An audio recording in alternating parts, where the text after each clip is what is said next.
Please join me in the responsive reading printed in our bulletin. Friend, I have lost the way.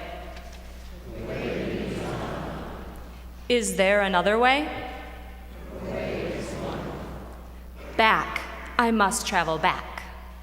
None goes there, none. What then can a trusting heart do? Let us make here and now our place.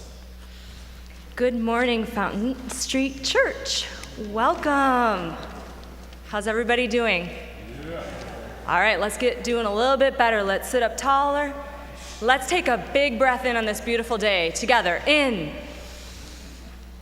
and out. I feel better because Jason said to me, Dana, will you be the welcomer? I said, no.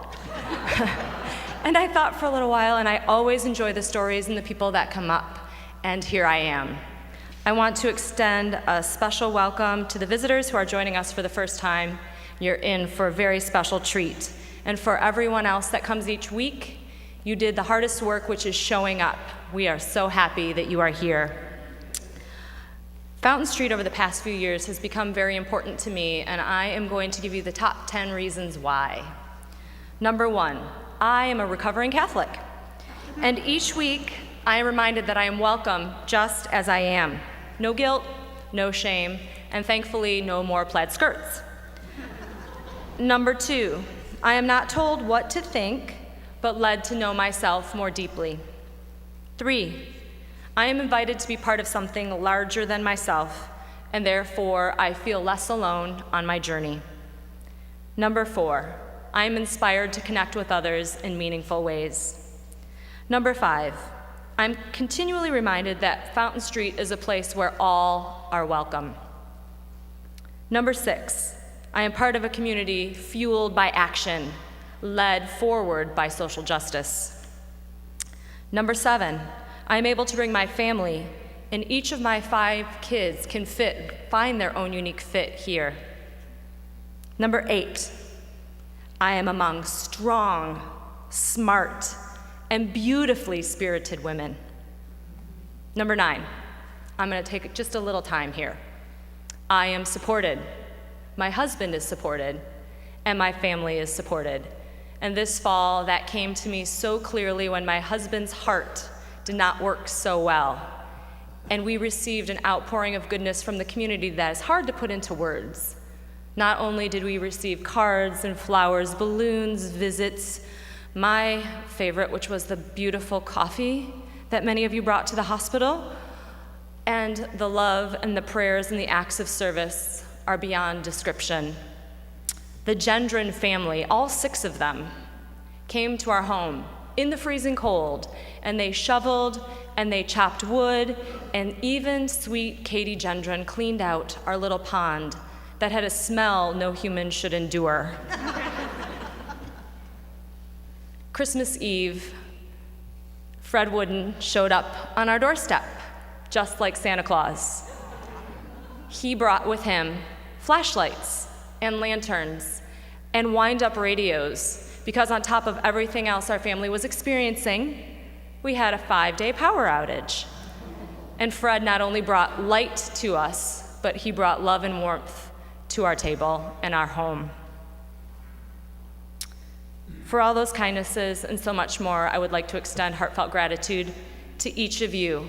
Whether I saw your face or felt your prayer, it was deeply valuable. To my husband, to my family, but in particularly to me, for I was the caregiver. To feel cared for was crucial. And number 10, I am more fully me because of all of you. I'm going to share a few things that you may not know about how I am active at the church. My first role is not understood by many, specifically 2 people in this church that I know understand. One is my friend Liz DeBraber down front, and Wendy Wooden, who's in the house somewhere here, for we are all pastors' wives. There is no rule book for that. I need to say thank you to Liz and to Wendy for not only being friends, but listening ears and open hearts when the work of the church just gets to be a little much for us pastors' wives. Also, I am part of the early worship community that gathers right before this at 9:45. And it's a community where I can do these amazing things that I love. I can literally take off my shoes, play an instrument, and I am not a musician, but I am becoming an expert egg shaker. I get to sing with an eclectic merry band of musicians. This morning, Wright was with us. We had a guest musician. One of our daughters got to sing. It was extraordinary. If you haven't been there, please come check us out. And we now have a web blog called The Householder's Way that will share the music and the practices that we gather to do in early worship. And finally, I am the founder and executive director of a nonprofit local organization called Embody GR. I provide free yoga, community, social justice education, and volunteer opportunities. Every Wednesday, 6:30 to 8 p.m., and what you may not know is we gather right over here in the social hall. And I need to, again, thank Fred Wooden for the transition here was quick, and he opened his arms and said, please. He lived his message. He spread the tent and said, all are welcome here. So thank you, Fred. Thank you, Fountain Street, for opening your arms and your doors, living your mission, and being a place where all are welcome. Please join us in the social hall after. We will be celebrating the local organizations and agencies that do great work in our community. I will be there, and the Red Project will be there. And why is that important? Yesterday was National AIDS Walk Day. It's the 22nd anniversary. And 30 bright souls from Fountain Street and Embody GR walked. And we raised money, we created enthusiasm, and helped create change in the world of HIV and AIDS in our community of Grand Rapids. I hope to see you in the social hall. Namaste.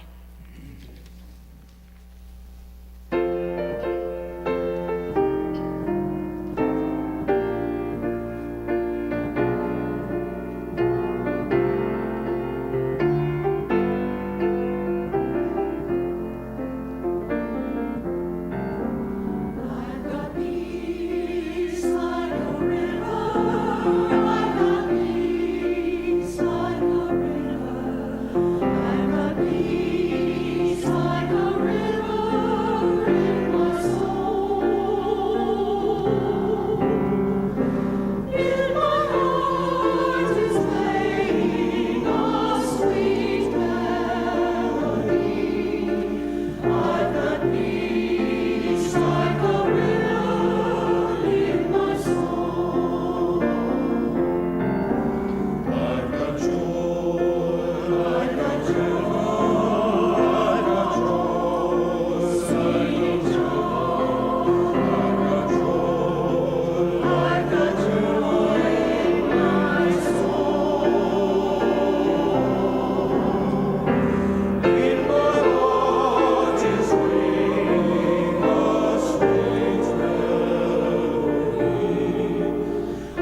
the sky was blue.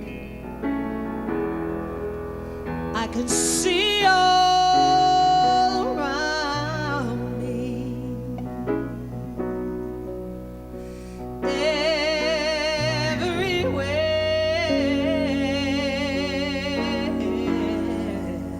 I could see all around me, everywhere.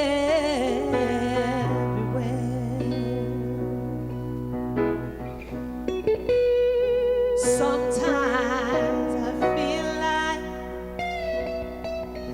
like I've never been nothing but tired, and I'll be walking till the day I expire. Sometimes you just lay me down. No more can I do,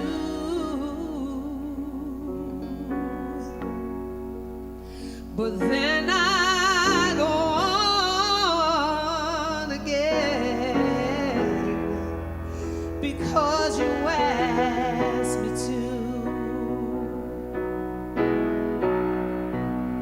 Some days I look down, afraid I would fall. And though the sun shines, I see nothing at all. Then I hear your sweet voice, oh, your sweet voice, come and then go, come and then go. Lord, telling me softly you love me so.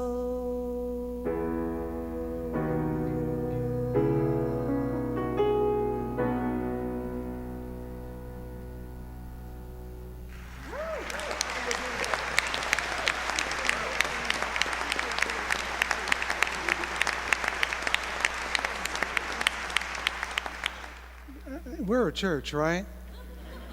So the response there is amen, and thank you, sister, for your kind gift to us this morning.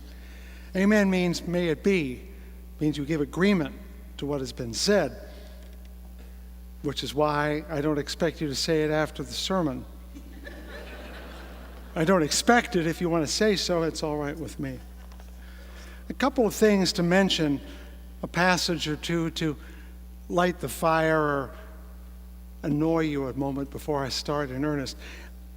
In the common lectionary among Christian churches, there's this passage from Paul's letter to the church in Corinth, just a couple of lines that I'll come back to later. I will destroy the wisdom of the wise, and the discernment of the discerning I will thwart. Where is the one who is wise? Where is the scribe? Where is the debater of this age? Has not God made foolish the wisdom of the world? The other passage is from a book published in 1888 by Edward Bellamy. It's called Looking Backward. It was very popular at the time. Its full title is Looking Backward 2000 to 1887. And in this book, he imagines someone waking from a long Rip Van Winkle sleep of over a century to see America in the year 2000, having fallen asleep in the year 1887. And in his conversations with 21st century Americans is this passage. The records of the period show that the outcry against the concentration of capital was furious. 1887, let me remind you. Men believed that it threatened society with a form of tyranny more abhorrent than it had ever endured. Remember, this is 1887. They believed that the great corporations were preparing for them the yoke of a baser servitude that had ever been imposed on the human race. Servitude not to men, but to soulless machines, incapable of any motive but insatiable greed. Yes, this is 1887. Looking back, we cannot wonder at their desperation, for certainly humanity was never confronted with a fate more sordid and hideous than would have been the era of corporate tyranny which they anticipated. 1887. What did the French say? Le plus ça change, le plus c'est la même chose. But enough of that.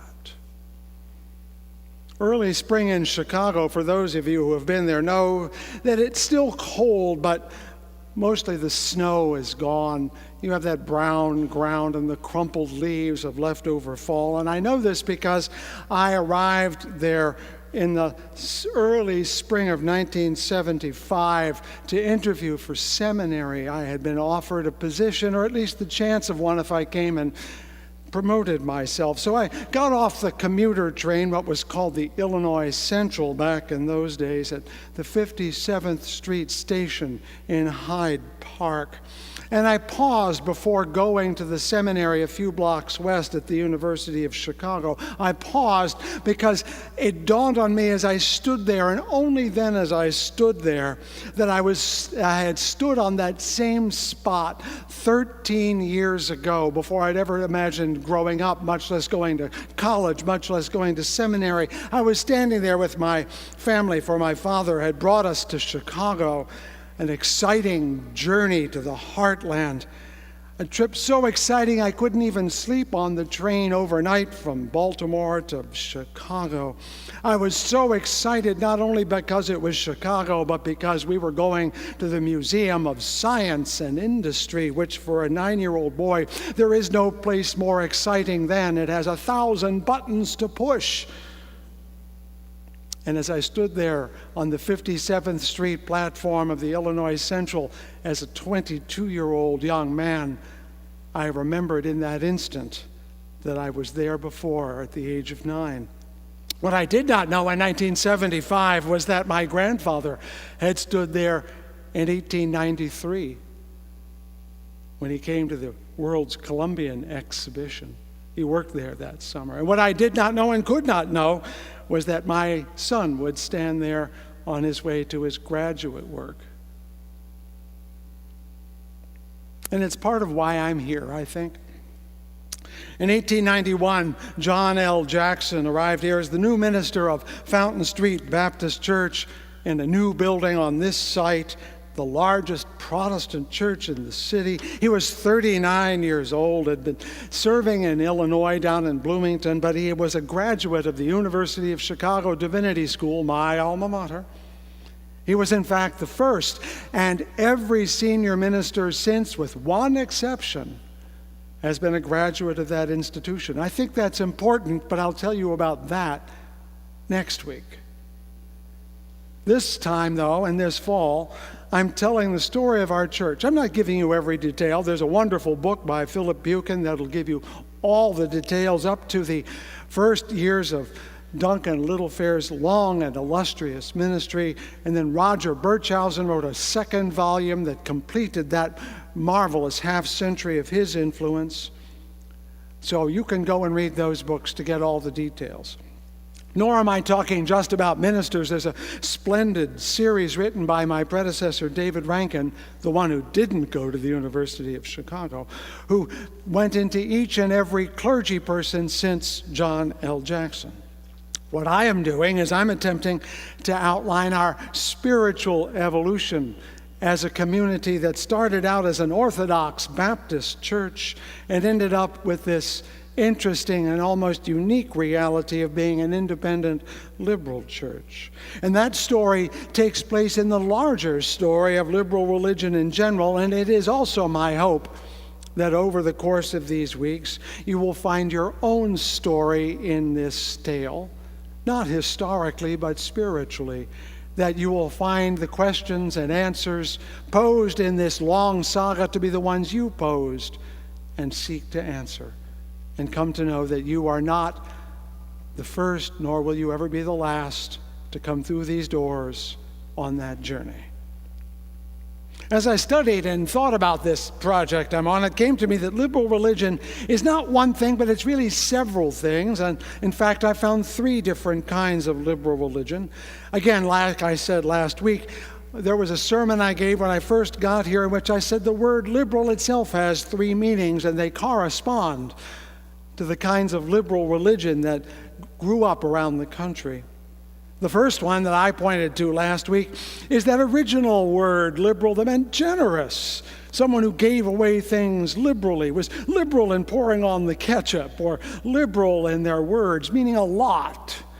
And I said that we were liberal in that sense first because our earliest generations were ones of rock-ribbed conservatism and constant conflict, largely over who was holier than whom, pulling away and dividing and withdrawing and castigating. And then, in 1869, after that ultimate division that was the Civil War, a lot of us, I think our ancestors of them, decided that division was awfully costly, and they buried their spiritual hatchets and rejoined one another and bought land here on Fountain Street, and this is where we've been located ever since. Since 1869, there have been very few major conflicts here compared to many churches, and I think that's because while there were many a sermon preached in those days demanding Christ-like purity and piety, the members quietly chose the Spirit of Jesus, which was an example of forgiveness and acceptance. They walked the walk, even as they listened to a different talk. And I like to think that a generosity of heart was planted deep within us early in our history, a liberality in that old-fashioned sense that is now part of our identity. We try to love. It's a good thing in a world that has scarcely enough to go around. John L. Jackson was well suited to this place when he arrived. Members called him warm-hearted and, yes, generous. Though he stayed only 5 years, his impact has lasted to this day. And here's why. Both Philip Buchan and David Rankin fastened on the same sermon and the same phrases from a sermon that they think turned the liberal switch on. Jackson preached in 1891 in the middle of a sermon, if death ended all, the gospel would still have its place, teaching us to live better. Now, I think that's a rhetorical flourish rather than a statement of faith, saying the gospel does even more than you think. But in that sentence is the second meaning of liberal that I want to lift up today. But let me back up so I can make sure you can get where I'm going. Let's take that phrase, teach to live better. For stalwart Christians then and now, the gospel is not about teaching you to live better in this world, but how to get into the next one. Here's the rules. Do this, do that, say this, and go here, and you will get into heaven. It's a pretty straightforward message. In fact, one of the other readings in the Christian church today is that famous passage from John 3:16, for God so loved the world that he, etc., etc. If you asked a Christian what the gospel was about, you would probably hear those words. And in fact, that slogan was picked up by Martin Luther, no less, who called it the gospel in miniature. It really fits our, soundbite and Twitterated world. You can say that phrase, for God so loved the world that he gave his only son so that everyone who believes in him may not perish but may have eternal life, is only 131 characters with 9 left to spare on your Twitter feed. So when Jackson says it was there to teach us to live this life better, he is stretching the gospel a little further than many might have done.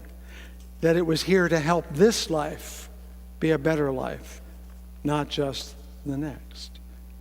He said elsewhere, we must bring the principles of Christ, that fellow there, down to our own method of living.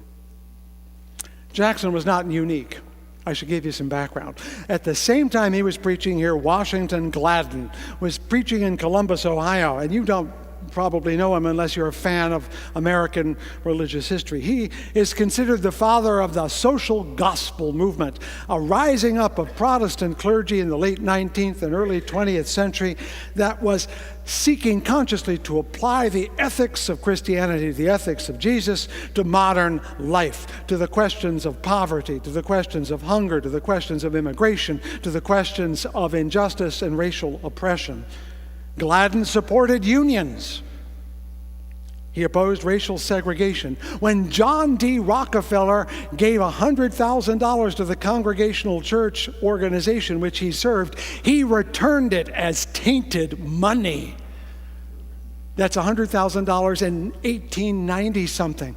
Can you imagine any church or organization turning away a $100 million gift as tainted today? There's some nerve in Washington Gladden. Back here in Grand Rapids, John Jackson was not quite so bold. He didn't write as much, and he didn't range so far. But when our transit workers went on strike, he supported them. And that was a private streetcar company, not a public union. He was active in the Anti-Saloon League when drunkenness and alcoholism was rampant all over town.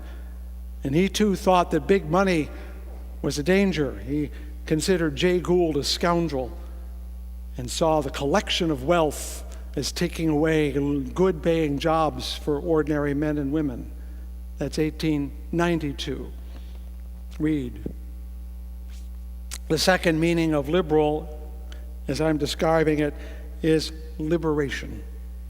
To seek freedom for oneself and others. In our current politics, liberal and libertarian share this belief in freedom, but emphasize it differently. One could say with some accuracy that political liberals emphasize social liberation, the idea that we should help those who are downtrodden and oppressed to overcome them and to remove those obstacles, while the political libertarian emphasizes individual liberty and sees structures, including government, as an impediment. You can see they share the notion, but go in different directions. In those social gospel days, the gospel that teaches us to live better was about that former part that demanded liberation from poverty and despair and ignorance. And in this church, we did as well as speak. In the years Jackson served here, this church gave almost as much to external missions as it gave to itself. One year it raised $5,000 and change to run the church. Remember, this is 1890. Now look at that $100,000 with renewed awe.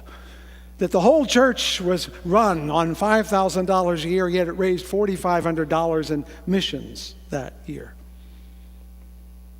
We walked as well as talked.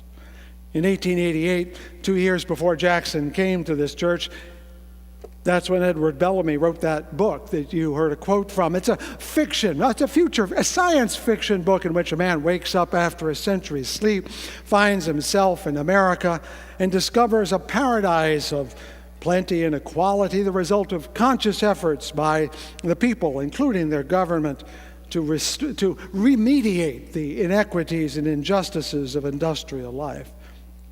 Now, it's hopelessly naive in retrospect, but at the time it was a great success, and Jackson was a great fan of the book. There were even Bellamy clubs set up to try to work on making it happen. The fact that you probably have never heard of them until today tells you how successful they were. Now, Edward Bellamy, you might think, would be called a socialist today, and maybe he would, but he didn't call himself a socialist. John L. Jackson did. This church was served by a self-proclaimed socialist. That was John L. Jackson. When Christian socialism was reputable. Think about that. 1890, it was reputable to be a Christian socialist. If you're not Jim Wallace, you can't get away with it anymore. By the way, Edward had a cousin, Francis Bellamy. He was also a Baptist minister. He couldn't get any work because he called himself a socialist.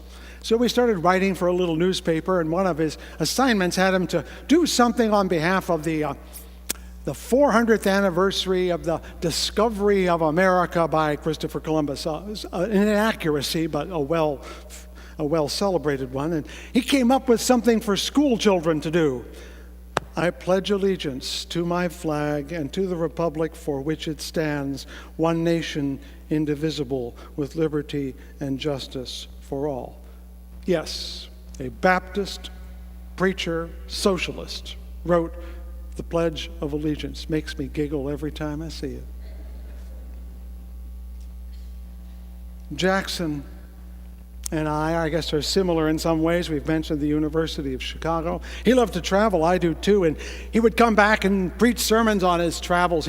One of the sermon titles was London and the Problem of Poverty. Another was Paris and the Problem of Pleasure. And he commented in one of those sermons on a statue he saw in Rome of Giordano Bruno. If you don't know, Giordano Bruno was a scientist in the late 16th century who came up with the notion that all those stars you see out there are not little points of light. They're other suns around which fly other planets upon which live other creatures. The church was not fond of this notion. Remember, Mr. Galileo was not treated very well, but Giordano Bruno, one like Galileo, didn't say okay. He said, no, I'm right, you're wrong, and they fired him up like a stack of wood in the Campo de Fiori, burned at the stake in the field of flowers. They put up a statue to him. You can see it to this day. When I was there 13 years ago, it was there on the day of his martyrdom, and there was a crowd there to celebrate him. The Italian atheists. It was marvelous. But the point here is that Jackson and I and Francis Bellamy and a lot of your clergy and a lot of our members have in our heart a desire for liberation for others. Not just personal liberation, but liberation from poverty, from oppression, from violence and fear. We have done this before. It is not new. We have been there for HIV, for marital justice, for hunger walks.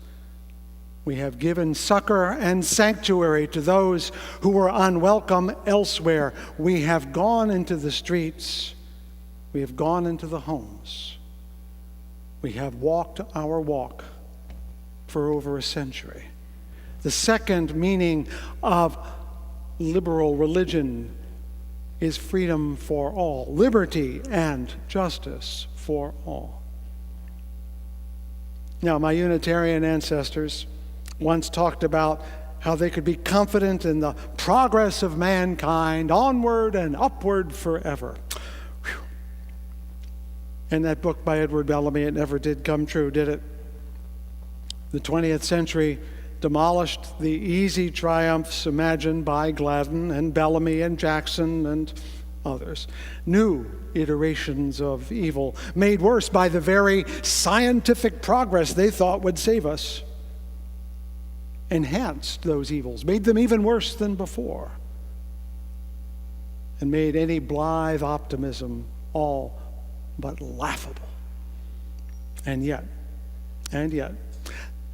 were those callow thoughts of an imagined paradise any more outlandish than the enduring hope of Jesus returning on clouds of glory, or a day of judgment in which all will be reckoned? Many of our friends believe exactly that, heartfelt and earnestly, and I laud their devotion. So is it even more preposterous to think we can make a better world than to be waiting for it to be turned upside down from heaven? I don't know. I think all religions have a wild hope at their heart, something utterly beyond reason, completely outlandish. My Universalist heritage says everyone's going to heaven. What could be more outlandish than that? Every temple, every synagogue, every mosque and church is built as a monument to some future hope that is completely preposterous, this one included. There is something in the human heart that wants something more, not just for ourselves, but for everyone. And if that hope is beyond all reason, is that worse than some realist who says everything is going to hell in a handbasket, so why care a whit? Would you choose a realist's life if it meant a life of despair and meaningless existence? Has God not made foolish the wisdom of the world? At heart, and I do mean heart, every one of us needs to hope beyond reason. We need to imagine a better future than the one we have. Even if we have a lovely future, we want it to be better than today. It may be grandiose and have angels and trumpets and clouds. It could be paradise on earth, or just that we want our grandchildren to get through college, or maybe just to get our house mortgage paid off. For some people, that is an outlandish hope, and yet they live for it.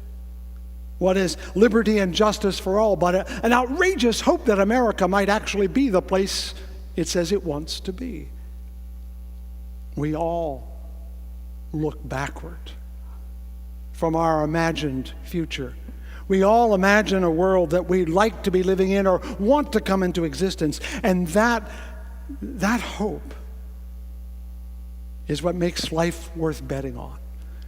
You don't bet on it just because of today. You bet on it because of tomorrow, and you think tomorrow might be an ounce better or a mite less miserable, and that's what makes you get up and try the next day. We need that hope. It is what shapes the worth of our lives. What we do here in this room, this thing called worship, in this magnificent sanctuary, literally means to shape worth. That's what the word worship means. It means to give form to the formless hope that makes life worth living. When we do it well, you and I, we leave here refreshed just a little more hopeful than we walked in, reminded that we can still try one more week to live up to something that's a little more than we are.